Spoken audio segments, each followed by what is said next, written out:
Hi everyone, my name is Moji and I'll be talking about industry and performance analysis on UK retail clothing.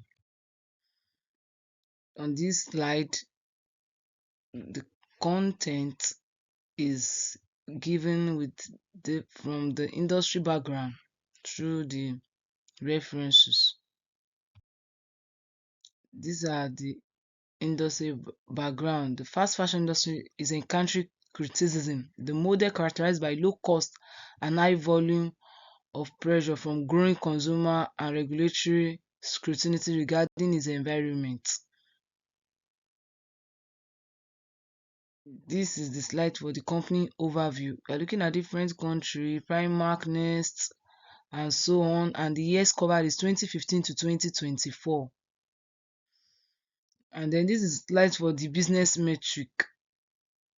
We're looking at independent variables and dependent variables. When we say independent variables, the variables that change or control, e.g., turnover, number of employees, shareholders, funds, gearing, year, and company. While the independent variables, variables that stand on their own, and they are liquidity ratio, return on shareholder funds, profit margin.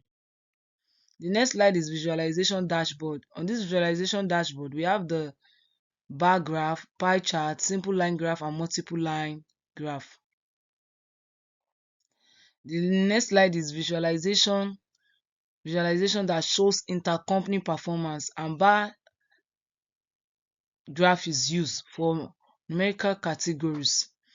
It shows difference between categories by helping us know the numeric which is shown on this bar graph with the use of sum of return on shareholders and the company and the different company used.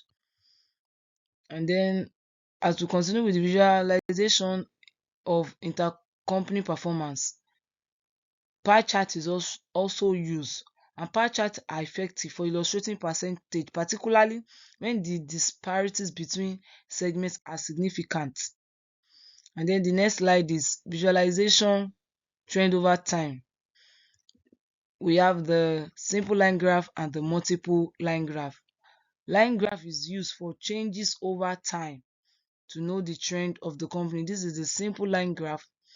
It shows the sum of shareholders funds and then the year, while this is the multiple line graph. It shows the sum of liquidity ratio through the year of the different company. And then this is the summary statistics. Summary statistics consists of the range, the mean, the median, the standard deviation.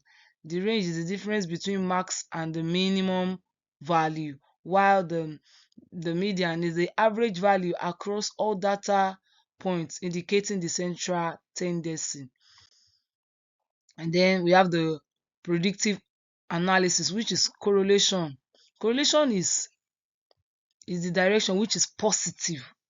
The correlation between each variables on this table is strong. That is why it's showing one. And then the one that are not strong, they are on yellow and pink color, and it is what? And they are weak. This is the regression table.